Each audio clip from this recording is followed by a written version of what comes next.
สวัสดีค่ะทุกคนวันนี้จะพาทุกคนไปดูอะไรค่ะเห็นไม่ชัดใช่ไหมติด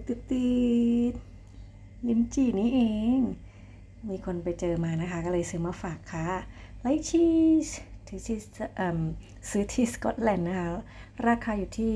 1 ปอนด์กว่าๆก็ไม่แพงมากนะคะถือว่าไม่แพงซึ่งคนปลูกก็จะเป็นบริษัท Zodiac Export แต่เป็นปลูกที่มาดากัสการ์นะคะส่งเพื่ออัลดีโดยเฉพาะ